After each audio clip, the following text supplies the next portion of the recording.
8 o'clock in the morning, we took a plane to Saigon. It was only a 1 hour and 15 minutes flight, but in reality, we were not going to stop in Saigon. We were going to move on from Saigon to the Mekong Delta.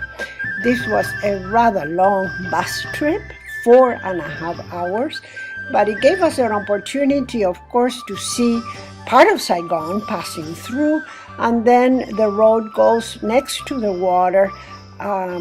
That was always interesting to keep on seeing the changing environment. We stopped for lunch at a very, very large and beautiful restaurant that had gardens, and the food was excellent.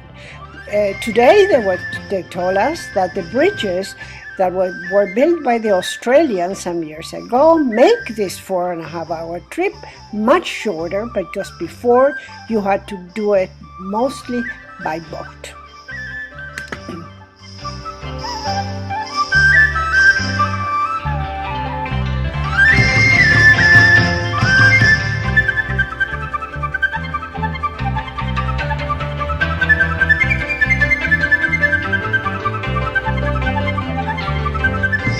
We arrived at the city of Canton. The hotel was old, but it was very, very pleasant. And in the hotel, they were doing some handicrafts. There were some spinning wheels. There were some people doing the hats, and they showed us how they were done. When we see them all over the place, it's kind of nice to see that it does take a long time to do it all by hand.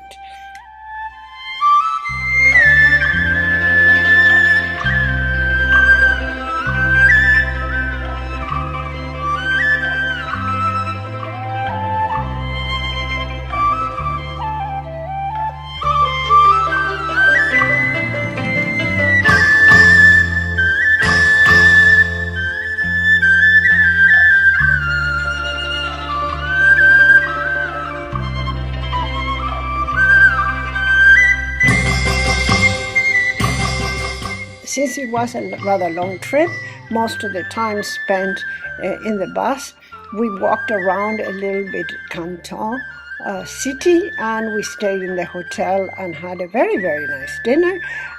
There was European food that was a good change from all the food we had done before. Vietnamese.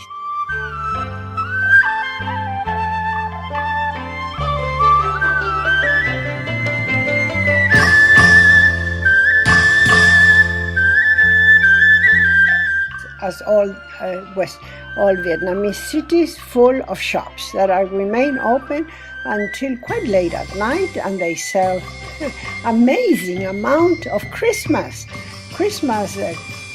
though despite the fact that 90% of the Vietnamese are Buddhist, they seem to celebrate Christmas the same as the Western world does. They sell food and clothing and shoes and everything you can think of. It's always nice to walk around and see so much activity.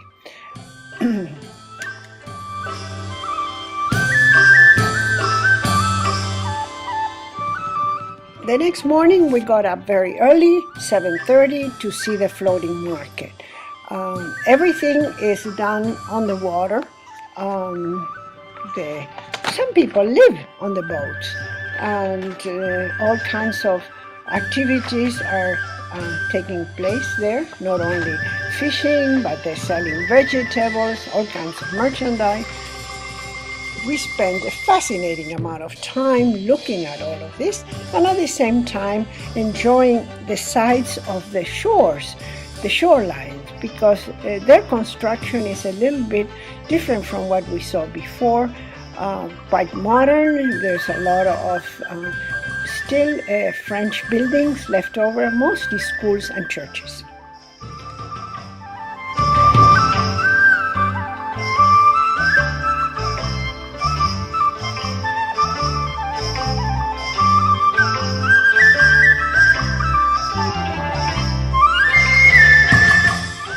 to this first visit to the Delta took 2.5 hours. Life is at the river edge. Many live in their boats, not too sanitary and very crowded.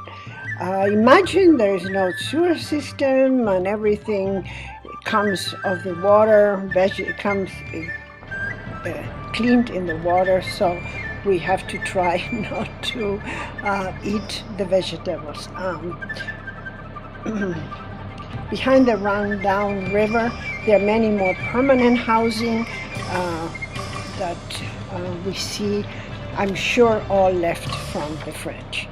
We had lunch in town, and after that we went to the pool where I had a great massage and swam, a foot massage, and swam in the pool. The water was very warm and it was a pleasant, relaxed afternoon.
We took again the bus to take us to another place, Wolong City, where we took another boat to continue seeing part of the Mekong Delta, which is extremely, extremely big, and we only could see part of it, just to get the feeling of how important the river is for these people. During the trip, they gave us some pineapples, and they were very, very sweet, and it was interesting to see how they peel them and take all of the black little eyes, and so we really enjoyed it. It was delightful to try those wonderful, wonderful fruits, and we could eat them because they had to be peeled.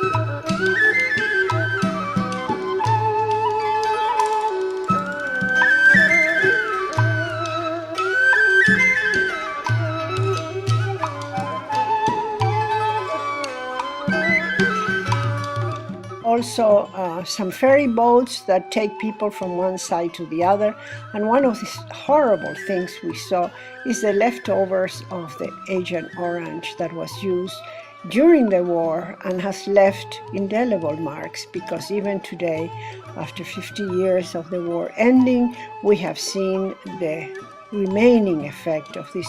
One of the examples is this woman that was selling us something. Very, very sad.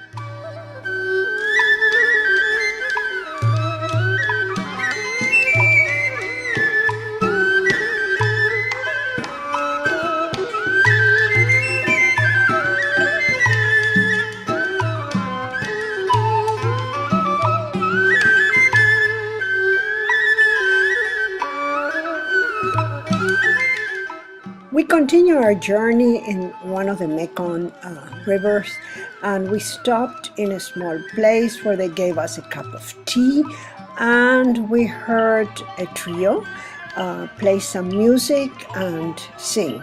The instruments were familiar, but they had some additional elements, like they were giving some rhythms with their feet, and the music was very pleasant, always with that Vietnamese strange cacophonies.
The Mekong continued to provide us changing images, changing environments, lots of people, always lots of people living and doing business in both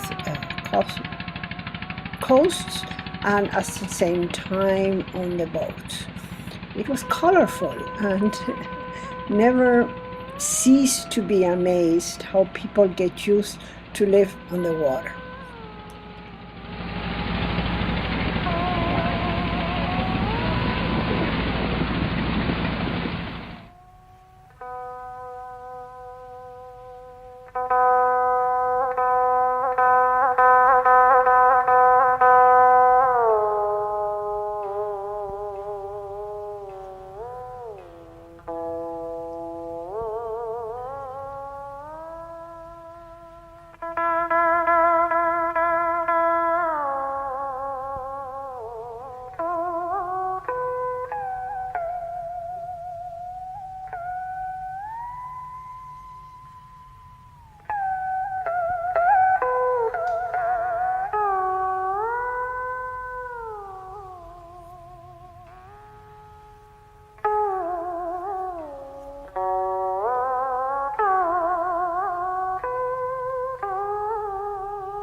We could see all the life, very, very busy life at the river, at the river edge. There are also several boats that take people, like river cruises they do in Europe. The same thing is done at the Mekong Delta. You can spend a couple of days, a whole week, just going up and down the Delta and seeing the markets and stopping at different cities.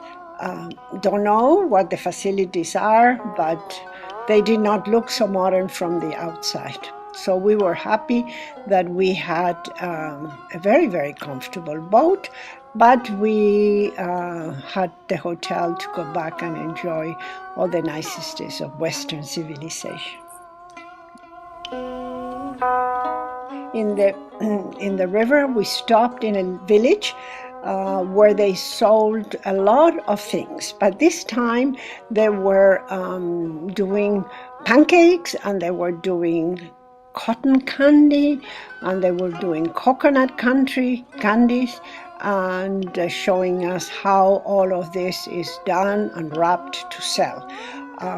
There were lots of ceramics, and I liked especially the artist. There was a young artist that I was intrigued by, very impressionistic, and in a few strokes he could really capture what for me was the essence of Vietnam. I bought a little painting from him. I had him pose, a young man, and I think he was very successful because several of the people in our group bought paintings, some very, very large, which they took out of the stretcher and roll it up, everything very organized. So they made it very easy to buy and carry with us.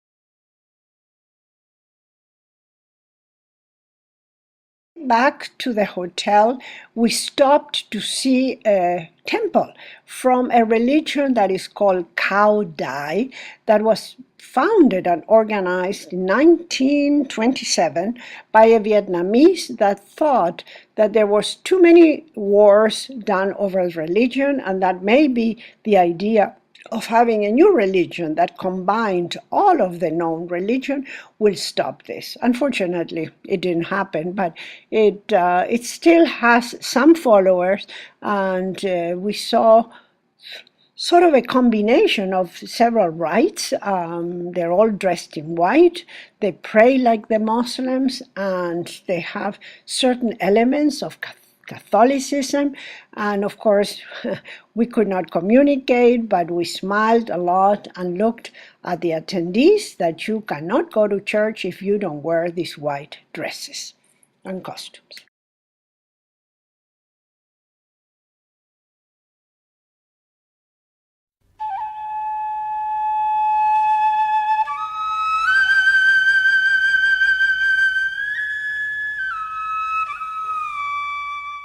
We had a lovely lunch, and they prepared some interesting food with us for us. One was sort of like a balloon type of pancake that looked very interesting.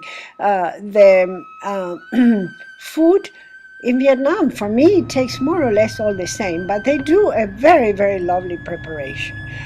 We were ready to leave the Mekong Delta and move into the city of Saigon, that presented itself as very modern, much more modern than any of the other cities in Vietnam. Saigon has 10 million people and 7 million motorcycles. And they're all in the street at the same time.